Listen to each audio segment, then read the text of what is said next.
tous, bienvenue pour ce deuxième Corner Club au Comics Corner. Je suis ravie de vous retrouver, j'espère que tout le monde aussi. La première expérience était trop cool. On avait fait un podcast sur Wonder Woman avec une invitée qui a écrit un bouquin qui va sortir à la rentrée, je crois, chez les éditions Opportun. Et là, on se retrouve pour un podcast assez spécial. Il n'y a pas de grosses sorties, pas de grosses annonces. Du coup, on s'est posé une question de quoi on va parler.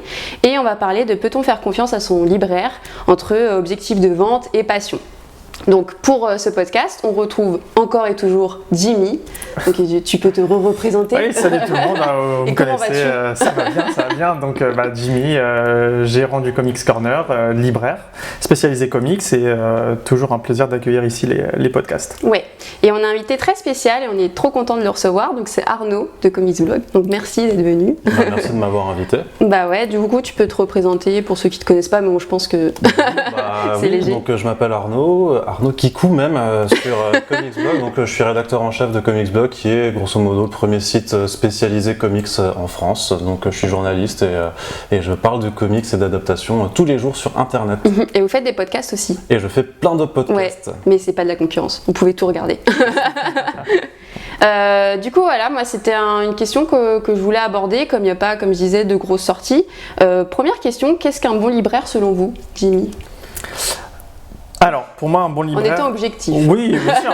Alors, faut rappeler qu'un libraire, c'est un commerçant. Donc, c'est-à-dire qu'il vend quelque chose. Comme un fleuriste, comme un boulanger, comme toute personne qui tient une boutique et qui vend quelque chose. Donc, techniquement, un bon libraire, c'est quelqu'un qui vend bien ce qu'il a à vendre.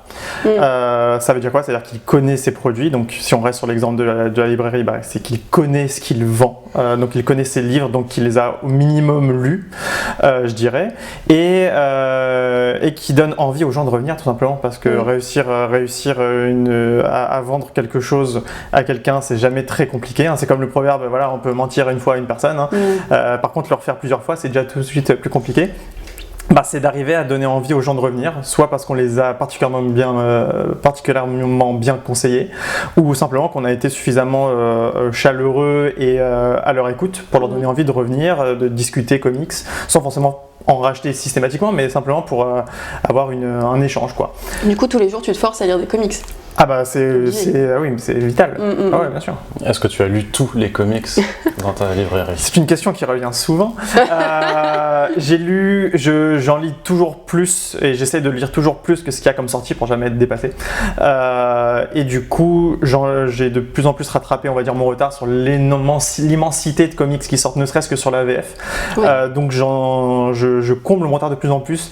Je pense que sur tous les titres que j'ai ici, je dois approcher les 80% de choses lues. 80%? Ouais, je pense, ouais. J'ai pas fait le calcul, mais en gros, ça doit être ça. Tu fais ta pub un peu là.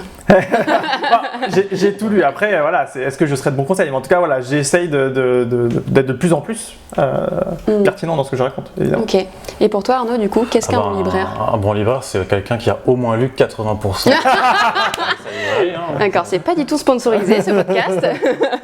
Non, après c'est vrai que j'imagine vraiment que le libraire, c'est surtout celui qui sait présenter notamment sa marchandise, c'est les bouquins, et qui va surtout savoir vraiment connaître sa clientèle et limite connaître individuellement presque toutes les personnes qui vont venir.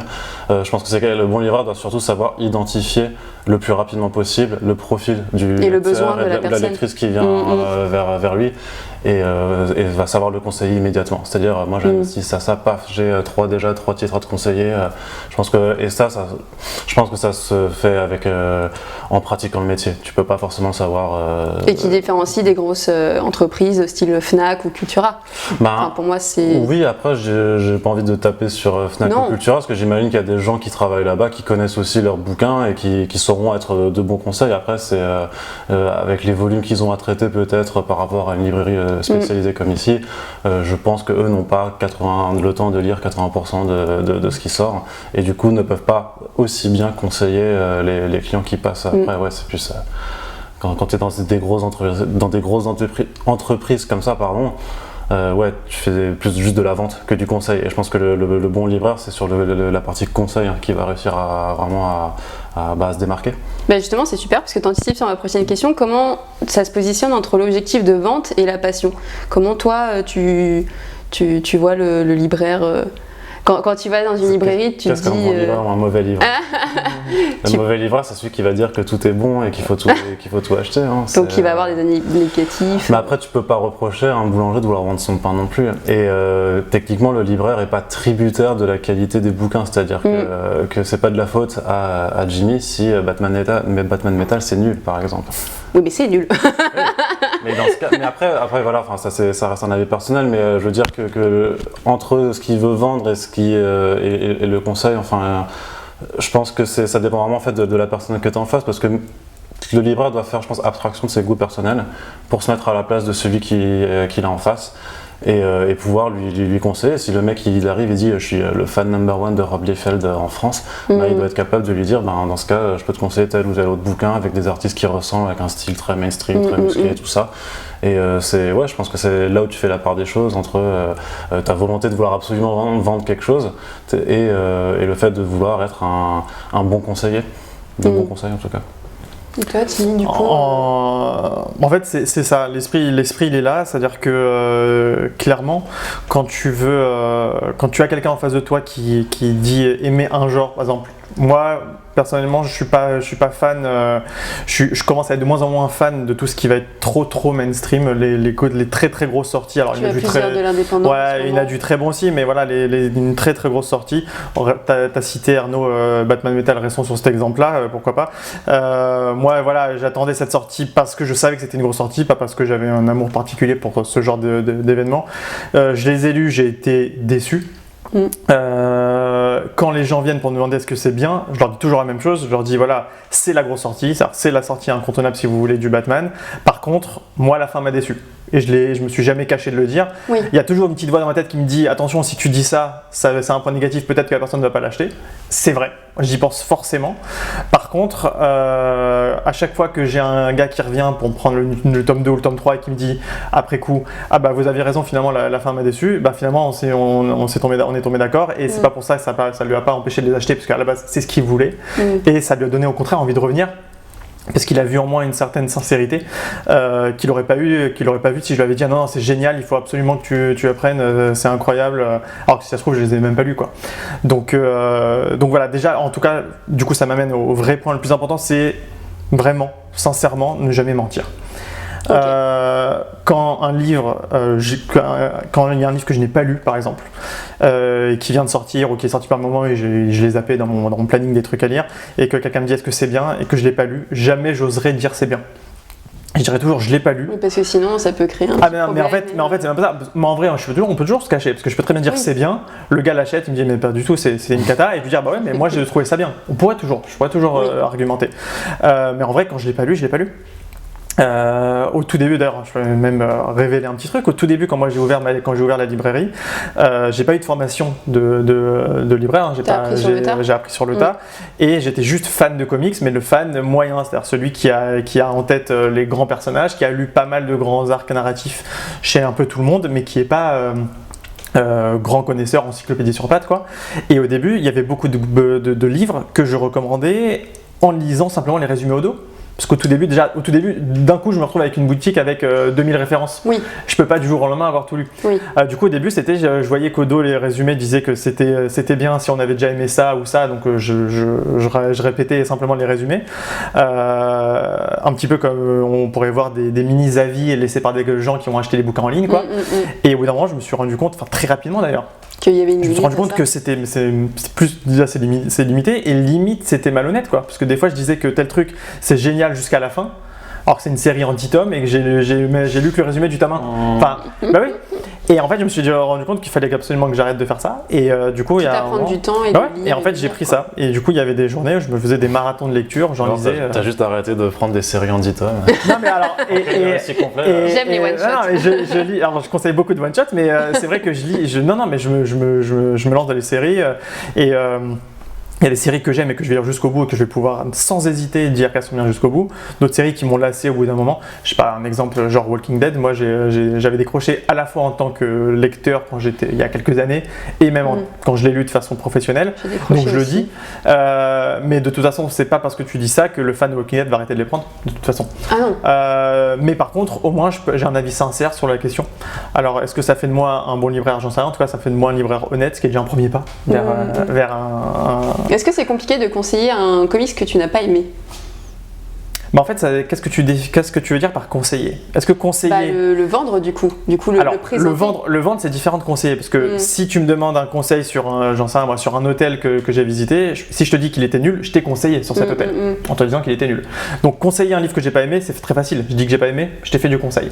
Par contre, si j'ai l'intuition que tu ne veux m'acheter que ça, c'est-à-dire que toi, si tu es venu, c'est que tu veux repartir avec ce livre-là, que tu me donnes mon avis, et que moi je sens que si je te dis que c'est nul, tu risques de pas le prendre, c'est vrai que je suis embêté.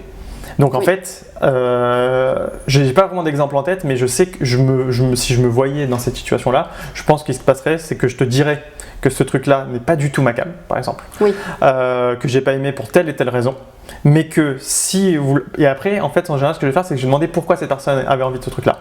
Ah, j'ai aimé parce que j'en ai entendu parler. Mettre la personne en j'ai aimé parce que j'avais lu tel autre truc. Et là, je dirais, ah, ok, vous avez aimé parce qu'il y avait, je sais pas, c'était très tourné sur l'action ou très tourné sur un grand archétype de super-héros. Ah, dans ce cas, oui, vous allez aimer ça. Moi, c'est pas mon genre. C'est pour ça que ça m'a un peu ennuyé ou que je trouvais ça un peu anecdotique. Par contre, si c'est ça que vous voulez, c'est parfait pour vous. Voilà. Mais je ne mens pas. Je ne mens pas parce que tout mensonge de toute façon ressortira tôt ou tard et ça sert. Enfin, l'effort que tu dois faire pour justifier un mensonge derrière vaut pas le coup. Autant être sincère, faire du conseil, comme disait Arnaud, personnalisé et jusqu'à présent ça porte ses fruits, ça fonctionne bien. Bah oui, c'est ce que les gens attendent en vrai. Du coup, on parle de conseil. Toi, Arnaud, comment tu te positionnes en tant que journaliste et rédacteur pour Comics Blog dans le conseil libraire? Comment tu penses que vous intervenez dans tout ça? Je pense que l'énorme différence et tout l'avantage que j'ai par rapport à Jimmy, c'est que moi j'ai pas de bouquin à vendre. Donc t'es libre et complètement. Donc j'aurais pas à me positionner par rapport à une personne en particulier. Quand je fais du coup c'est plus de l'exercice critique vraiment que je fais sur le site. J'ai pas forcément à penser à qui je dois m'adresser. Je m'adresse vraiment au plus grand nombre, enfin à mes lecteurs que je ne vois pas forcément, même si parfois on les rencontre dans des conventions et tout ça. Mais voilà, je donne un avis qui reste le mien. Et les gens qui vont me lire connaissent, s'ils suivent le site un petit peu, s'ils suivent les rédacteurs, connaissent à peu près les goûts et les couleurs de chacun et vont pouvoir se positionner par rapport à là-dessus. Par contre, après, il y aura peut-être des échanges et un débat ou des arguments pour dire le truc c'est que moi en fait je vais pas quand je fais la critique et la discussion que je vais avoir en général c'est avec des gens qui auront lu de toute façon le bouquin aussi. Alors que Jamie, je pense qu'il est dans le concept de personnes qui vont lire la chose. Et du coup, c'est deux activités qui sont un petit peu différentes. Et c'est pour ça que je pense que c'est complémentaire de toute façon. Parce que même en amont, je veux dire, quelqu'un peut aller ici pour acheter un bouquin. Il se dit, ah oui, moi j'ai vu la critique sur Comics Blog, il a dit que c'était de la merde. Et toi, qu'est-ce que tu en penses? Et j'ai mis à faire, non, en fait, moi j'ai bien aimé. Donc ça, voilà. Justement, j'allais te demander quel est ton rapport avec le libraire, mais c'est exactement ce que tu dis en fait, c'est complémentaire. Ça n'entrave pas le conseil libraire. Non, parce que de toute façon, enfin, il y a une réalité qui est faite, contrairement à ce qu'on peut croire aussi, c'est que t'as beau avoir plein de critiques par exemple qui peuvent être négatives sur quelque chose, ça va absolument pas empêcher le lecteur qui veut lire quelque chose, qui veut le découvrir, de le lire. Je reprends Batman Metal parce que j'aime bien taper dessus de façon régulière. On a remarqué. Mais j'ai beau et pourtant j'ai pas été encore le plus méchant que je pouvais être lorsque c'est sorti en VF, parce que je trouve que l'édition VF avait le mérite d'être bien fichue. Mais voilà, j'ai beau dire c'est lourd, j'aime pas. Ça s'est très très bien vendu l'année dernière, donc et la suite se vend toujours très bien aux États-Unis, alors que je trouve ça nul. Mais mon avis en tant que critique et en tant que journaliste n'a que peu d'importance. Si on peut aider les gens juste à vouloir se forger un avis ou à vouloir se renseigner, tant mieux. Après, sur l'acte d'achat, je pense que l'incidence de mon conseil est beaucoup moins importante que celui qui est là et qui vend les bouquins. Et petite question, t'en dis quoi de cette croissance d'influenceurs qui posent leur avis? J'ai de plus en plus l'impression, notamment sur Instagram, de comptes Instagram, alors je dis pas journaliste, mais voilà, d'influenceurs un tel comics, il y a une multiplication d'avis où moi, des fois, je me sens un peu débordée, quoi. Alors, lui, il pense ça, lui, il pense ça. Enfin, qu'est-ce que t'en dis? Alors moi, sans vouloir être pédant et sans vouloir être méchant envers tout ça. Enfin, de toute façon, moi, je pense que je suis trop vieux pour tout ce qui est influenceur, influencing. Ouais, déjà. Tu vieillis vite, dis donc. Non, après, ce que j'aurais envie de reprocher un peu à ce système, c'est que j'ai l'impression que l'œuvre passe après la personne, et c'est ce que j'aime pas trop. C'est quand même. Et je peux, parce qu'il y a certainement des gens qui en parlent très bien et qui font des bonnes petites vidéos avec leurs avis, ça y a pas de problème, tu peux argumenter, mais j'ai quand même l'impression que dans ce système-là, on suit plus juste une personne qui a plus ou moins les mêmes goûts, dont on aime la personnalité, et donc on va prendre un bouquin plus parce que la personne vraiment l'a aimé plus que par rapport aux qualités intrinsèques du bouquin, et on n'entend pas forcément des arguments, je pense, plus ou moins pertinents sur le bouquin. Et par exemple, si je vous vends ce bouquin-là et que j'étais influenceur, j'aurais beau vous dire tout ce que vous voulez, c'est juste ah ouais, c'est Arnaud, il a aimé, alors je vais le prendre aussi. Alors que, j'ai l'impression ce qui se passe un peu avec Urban Link, notamment sur leur communication sur Instagram, même si je trouve ça top, et elles ont fait beaucoup d'appels à des influenceurs qui ont fait des photos en disant c'est bien. Voilà, c'est un peu ça que tu dis. Du coup, je suis pas marketeur, je suis pas dans leur stratégie marketing. Après, clairement, dans le cas d'Urban Link, ça s'adresse à une clientèle qui est a priori plus jeune, et donc qui plus à même, qui est ouais, sur Instagram, qui connaît plus ce genre. Mais justement, c'est bien fait aussi. Ah oui, c'est très pertinent. Après, c'est les chiffres qui parleront. Bah là, c'est l'éditeur de toute façon qui s'adapte aussi à son lectorat, clairement. Donc, mais après, c'est pas. Personnellement, je préfère. D'ailleurs, c'est pour ça que Comics Blog est pas sur Insta, parce que je crois que vous n'êtes pas sur Instagram. Ouais, ça c'est juste que j'ai la. On coupera au montage. Non, mais en vrai, en plus, il y a un compte qui est créé, mais qui est pas en ligne et tout. Mais en fait, il faut vraiment développer des stratégies de communication sur les différents réseaux sociaux. Et je t'avoue que j'ai pas forcément le temps de m'en occuper. C'est fatigant. Je peux comprendre. Pas plus l'envie que ça non plus. Et pour revenir sur les sites et les influenceurs, toi, en tant que libraire, est-ce que tu as beaucoup de retours comme ça de personnes qui disent ah bah, j'ai vu ça, ou Comics Blog dit ça? Alors, comment toi ça te. Qu'est-ce que tu en penses? Alors, il y en a beaucoup. Il y en a beaucoup, c'est indéniable. En fait, on se rend compte que les gens viennent de plus en plus se renseigner par avance sur les comics, et même des fois avec un avis, alors qu'ils ne l'ont pas lu. Et souvent un avis calqué sur ce qu'ils ont entendu ou lu sur Internet. Ça peut être une vidéo YouTube, ça peut être un tweet, ça peut être un truc. Ou un article d'ailleurs. Et en fait, ce qui se passe, c'est que c'est toujours délicat, effectivement, d'expliquer aux gens que ils devront. Ok, beaucoup de gens ont pensé ça du livre, mais que ce qui sera déterminant, c'est ce que eux en penseront. En le lisant, surtout quand ils viennent pour acheter un truc qui est le tome 1 d'une série en 10 tomes, quoi. Quand quelqu'un vient pour acheter le tome 1 de Injustice par exemple, série dont le premier arc est quand même en 11 tomes, et qu'ils ont juste vu, et qui sans avoir spécialement joué aux jeux vidéo dont c'est inspiré, et qui ont juste vu quelqu'un dire ah bah c'est trop bien, c'est une super adaptation, bah mec, tu t'engages sur une série en 11 tomes, ça fait un paquet d'argent, sans parler de la place que ça te prendra sur ton étagère et le temps que ça te prendra de les lire. Non, mais toi t'es content. Mais oui, c'est ça, c'est ce que j'ai dit. Alors moi je suis content, mais je mets. C'est bien. C'est ça, alors, évidemment, mais évidemment. Tous en plus, regarde. Mais évidemment qu'on est. Et si je dis pas pitié, ils sont juste au-dessus de ton épaule gauche. Ouais, c'est ça. Mais effectivement, d'un côté, moi je me dis ça, je me dis ouais, trop bien, il me prend pas un truc en un seul tome. Mais d'un autre côté, je dis toujours aux gens, attention. Vous avez entendu que ce truc-là était bien pour ça, pour ça, pour ça. C'est vrai que c'est bien pour ça, pour ça, pour ça. Maintenant, est-ce que vous avez déjà lu des choses équivalentes? Est-ce que vous avez déjà... Qu'est-ce que vous avez déjà lu en fait? Parce qu'une fois que tu as la sensibilité de la personne, ça m'est déjà arrivé, pas 50 000 fois. Hein. En même temps, moi je suis jeune en tant que libraire, hein, ça fait même pas 3 ans que j'ai ouvert. C'est déjà arrivé que des gens me disent ah oui, mais moi ce que j'aime lire c'est ça, ça et ça. Et des fois je leur dis bah avec ce que tu as lu, là ce que tu me demandes, ce que tu veux me prendre parce que tu as vu que c'était bien, ça correspond pas du tout. Sauf si tu as envie de partir sur autre chose. Oui. Mais par rapport à ce que toi tu aimes, là, ce que tu vas me prendre, ça ne correspond pas. Et donc dans ce cas-là, bah, je le fais, j'y vais, je le dis. Après, je dis par contre, oui, si tu veux découvrir ou quoi, ouais, ça c'est qualité, c'est défaut. Comme toute BD, il n'y a pas de BD parfaite, on peut toujours en discuter. Mais je ne crois pas qu'il y ait d'œuvre vraiment parfaite. Donc voilà, donc il faut composer avec ça. Tu es obligé de composer avec le fait qu'ils prennent des informations de partout, c'est normal. Maintenant, je suis pas sûr que se tenir informé de tous les commentaires qui sortent sur un bouquin pour moi soit pertinent. Je crois pas que j'ai besoin. Il faut créer son propre avis aussi. Ouais, voilà. Moi, je t'avoue que j'évite.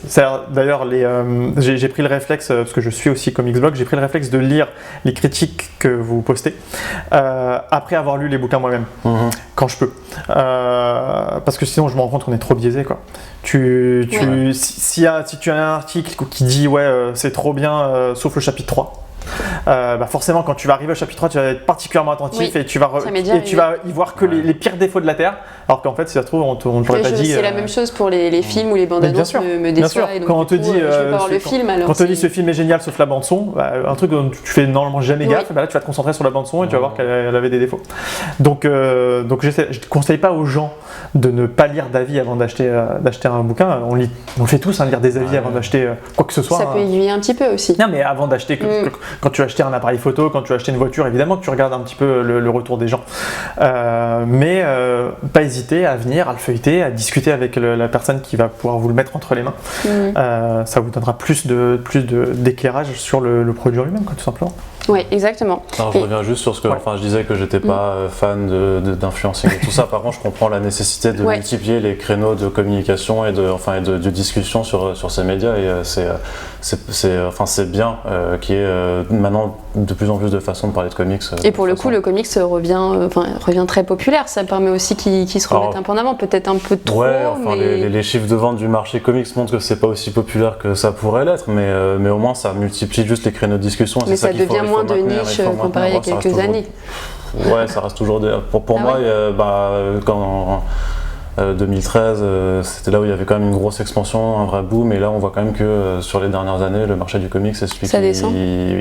Ok. Tu le ressens ça alors que l'offre elle est là, mais oui, alors en fait je sens un truc paradoxal et je pense qu'Arnaud tu seras d'accord, c'est que les comics, les personnages de comics sont plus populaires que jamais.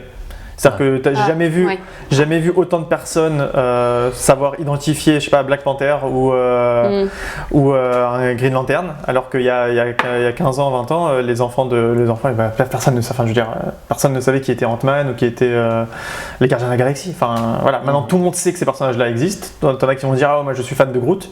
Maintenant, est-ce qu'ils vont acheter une BD Gardiens de la Galaxie? C'est encore autre chose. Oui. Donc oui, les personnages n'ont jamais été aussi populaires. Via les films notamment. Évidemment, via les films, via toute la machine qu'il y a derrière, etc. Mais après, est-ce qu'ils achèteront les comics? Donc en fait, c'est le fait que ces fameux créneaux de discussion qui peuvent jouer sur ça. Ouais. Parce que finalement, on se rend compte que c'est pas la sortie d'un film qui va être déterminante sur les ventes des BD qui tournent autour de ce film, mais ça va être tout ce qui se fait quand on parle de comics en fait. Parce que le film ne parle pas de comics, il parle de personnages de comics. C'est la petite nuance. Petite nuance, ouais. Et du coup, par rapport à ta fonction de journaliste, bien souvent on dit à tort que vous recevez des CP, du coup vous êtes obligé de dire des SP, dire du bien. Qu'est-ce qu'on dit ça? Alors c'est pas à tort, ça dépend de tous les médias professionnels en tout cas, et même certains sites amateurs, parce que j'en avais aussi quand j'étais sur DC Planet avant. Donc les SP, les services presse, donc c'est juste des bouquins que les éditeurs nous envoient pour effectivement dans l'espoir qu'on en parle et qu'on en dise a priori du bien. Par contre, c'est en tout cas dans ma pratique sur Comics Blog, s'il y a un truc que j'ai pas aimé, je préfère en fait juste ne pas en parler. D'accord. Ça tu préviens du coup l'éditeur en disant je vais pas en parler, ou comment ça se passe? Ouais, oui, on discute aussi avec le travail en bonne intelligence aussi, parce que parfois on sait qu'il y a des titres qu'un éditeur veut mettre en avant absolument. Si ça coïncide avec le fait que c'est un titre que personnellement j'ai beaucoup aimé, j'aurai aucun souci à dire celui-là effectivement envoyez-le-nous et on en parlera. Après oui, je reçois quand même énormément de bouquins avec tous les éditeurs de comics. Je pense bien que je n'ai juste pas le temps physiquement de le lire et ensuite d'écrire. De pouvoir les lire et de pouvoir écrire dessus. Donc après, je sélectionne et je pense que c'est plus intéressant de parler, même moi en tant que, dans l'écriture, ça m'intéresse plus de parler de choses que j'aime. Donc j'ai plutôt axé sur les titres dont j'ai vraiment envie de parler et qui me font plaisir et que j'ai envie de faire découvrir aux gens. C'est pour ça que Extremity, par exemple, de Daniel Warren Johnson, on avait beaucoup parlé à l'époque. Que moi je fais du forcing sur un auteur qui s'appelle Mark Russell, qui va avoir pas mal de ses bouquins publiés en VF en fin d'année, et donc je recommencerai le forcing là-dessus. Après, quand tu as des sorties, je reviens dessus, mais c'est l'exemple typique comme Batman Metal, tu peux pas non plus ne pas en parler parce que c'est la sortie événementielle et quand t'es c'est ce que disait Jimmy, du coup il en parle aussi. Après j'en parle et après je dis voilà, je dis bon c'est ça, c'est très expansif, il y a plein d'idées dans tous les sens, mais au détriment de la cohérence narrative. Après, si c'est votre délire, allez-y quoi. Voilà. Mais non, du coup, non, jamais. Par contre, vraiment, on m'a jamais forcé à dire du bien de quoi que ce soit. Oui, ou toi, tu te sens pas non plus obligé non. sur ça, quoi. Non, absolument pas. On va parler de quelque chose d'assez actuel. Comment s'est passé l'après-Covid pour la presse? Après, on parlera du coup pour le côté libraire. Ouais, la presse web et la presse web spécialisée, de toute façon, c'est des secteurs qui sont difficiles. On va pas se le cacher. Alors, comment ça s'est passé? De façon très générale, en fait, il y a eu une baisse de l'actualité, mais pas immédiate. En fait, au début, on a eu toujours une actualité qui était très présente, mais qui était juste constituée de machin annule ci, machin reporte. Oui, c'est ça. Des tournages sont décalés. Ça allait être joyeux d'écrire tout ça, dis donc. C'était une forme d'actualité, donc c'était pas hyper joyeux à traiter. Et en fait, c'est plutôt maintenant que tu as une sorte d'un peu de creux. C'est-à-dire qu'en fait, en tout cas sur Comics Blog, on fait beaucoup de comics parce qu'on a quand même ce regard de lecteur avant tout. Mais faut aussi être honnête et on sait que c'est les actualités sur les films ou les séries qui génèrent le plus de trafic par essence parce que ça parle à plus de monde. D'accord. Et là, ce qui se passe, c'est que tous les tournages sont en pause pour beaucoup, et donc il y a une partie de l'actualité qui arrive plus à se recréer. Il y a cette émulsion, je trouve toujours. Un manque de dynamisme, c'est ça, à l'arrêt. Quelque chose ça repart pas encore complètement. Est-ce que c'est dû à l'été aussi peut-être, ou c'est une baisse non, parce que normalement cet été on devait avoir les tournages de Black Adam qui devaient se mettre en route, on avait les tournages de The Batman qui étaient en cours, il y avait plein de choses, je veux dire, il y a la San Diego Comic Con qui aurait dû se passer normalement, donc normalement non, l'été justement, en général, moi les meilleurs stats que je fais c'est toujours au mois de juillet avec des pics énormes pour la San Diego Comic Con. Donc non, c'est vraiment pas lié à l'été, c'est parce que vraiment là, il y a toute une partie de l'industrie qui a du mal à se mettre en route. Et même là en ce moment, au niveau des comics, les éditeurs taillent dans le gras, ils annulent pas mal de séries. Là, il y a Warner et DC qui font un peu n'importe quoi aussi. Donc, mais après, il y a toujours quand même une actualité vivante. Donc vraiment, au final, moi, ça m'a permis de faire plus de papier de fond, parce que j'avais un peu moins d'actualité vraiment à traiter. Donc ça m'a permis d'avoir plus de temps pour faire plus de critiques, plus de chroniques. Donc quelque part, ça me convenait un petit peu mieux. Ça m'a donné aussi envie de changer un peu la façon dont je traite l'actu sur Comics Blog. Il y a du positif quand même. Faut essayer de profiter de ce qui t'arrive pour modifier un petit peu les choses. Et du coup, pour toi, côté libraire et côté boutique, comment se passe l'après-Covid? Comment se passait le confinement et du coup, alors, le confinement, c'était simple, on n'avait pas le droit d'ouvrir, donc on était obligé de fermer. Le retour à l'activité qui avait eu lieu début le 11 mai. Voilà, début mai, en fait, ça a mis du temps à ce que les gens ressortent, de toute façon. Donc, le mois de mai a été particulièrement calme. Juin et juillet, ça a bien repris. Entre les gens qui voulaient se prendre leur lecture pour l'été en prévision de là où ils partirent en vacances, les gens qui avaient juste envie de reprendre des comics, donc je revoyais beaucoup de mes clients habitués évidemment qui revenaient. La chance qu'on a eu d'avoir quand même un FCBD, donc un Free Comic Book Day qui a eu lieu en juillet, premier week-end de juillet, ça fait beaucoup de bien. Ça se voyait qu'en fait les gens avaient envie de venir et discuter entre eux, de parler comics et voilà. Et donc effectivement il y a moins de sorties folle, mais de toute façon l'été il n'y en a jamais beaucoup en France de grosses sorties. Par contre, un petit peu à ta façon Arnaud de travailler tes articles de fond, moi j'en ai profité pour justement lire et attaquer les fameuses séries longues qui sont toujours plus compliquées à attaquer en lecture pour les conseiller derrière, mais aussi du coup vu qu'il y a moins de grosses sorties, des gros blockbusters à l'échelle des livres, je me suis amusé à recommander des choses encore plus indées ou limite encore plus obscures pour les personnes qui connaissent que du Batman ou du Spider-Man aux gens qui passent quoi. Donc je m'exerce aussi à ça, j'en ai profité aussi pour travailler un peu ma façon de présenter les BD et à mettre entre les mains des gens des choses qu'ils n'auraient absolument pas eu en tête d'avoir. Et d'ailleurs, je pense à autre chose, évidemment, comment ne pas parler de cette opération de Urban, là, la fameuse opération de l'été avec les comics à moins de 5 euros, qui aussi évidemment a fait beaucoup de bien. Qui d'ailleurs se termine, là, ça y est, c'est en rupture, et qui aussi a fait beaucoup de bien pour faire découvrir les grands classiques mainstream de chez DC. Donc voilà, donc l'après-Covid, en fait, je pense que le vrai... Une petite OP aussi pour Marvel. Ouais, alors c'est pas une OP, c'est une vraie nouvelle licence. Ça va être un vrai label qui va s'appeler les Must-Have, qui s'appelle déjà les Must-Have, c'est pas du temporaire, quoi. Ok. Par contre, en vrai, le vrai après-Covid, on va le voir à la rentrée. Parce que les étés se ressemblent toujours généralement, c'est l'été. C'est toujours un peu calme, juillet ça va, août ça redescend évidemment. Et en fait, il faut constater en septembre-octobre une remontée des ventes avant novembre-décembre qui sont censés être les meilleurs mois de l'année. Donc c'est là qu'on verra. Si on voit que septembre-octobre, il y a une remontée mais très molle, on saura que c'est lié à ça. C'est lié au Covid, c'est-à-dire que les gens étaient revenus mais que c'était un peu par accident, on va dire, et que ça ne s'est pas fait sur la durée. Donc c'est un peu trop tôt pour dire si l'après est bon ou pas. L'immédiateté, c'est que en fait on se prépare pour après. On se prépare pour être le plus performant et pertinent possible pour le juste après, quoi. Ok, donc, super. Bon, on a presque fini ce podcast, donc je vais dire avec une petite dernière question. Quel est votre conseil, un ou des conseils comics pour cet été? Vu qu'il y a peu de sorties, on aimerait bien lire quand même au bord de la plage, donc vas-y Arnaud. Qu'est-ce que tu conseilles? Du coup, je conseille. Voilà. C'est pas pour rien que. À croire que ça a été préparé. C'est fou, j'ai pas de questions préparées. Non, c'est vrai que Urban Link a sorti donc ces petits bouquins en souple, pas trop rêches en plus, et il y a quelques titres qui sont vraiment très bons. Donc il y a le Harley Quinn Breaking Glass de Mariko Tamaki et Steve Pugh, et du coup là on a Supergirl Being Super qui est aussi de Mariko Tamaki, donc une autrice que j'aime beaucoup, et dessinée par Joelle Jones qui doit être ma dessinatrice préférée. Moi aussi. Parmi mes préférées, donc elle a fait notamment Lady Killer qui est incroyable. Et donc là c'est un titre en fait qui est pas du tout dans les nouveaux titres DC Kids que DC fait depuis 2-3 ans. C'est sorti il y a... Oula, je me rappelle même plus, c'était en 2016 je crois. Ouais, ça date.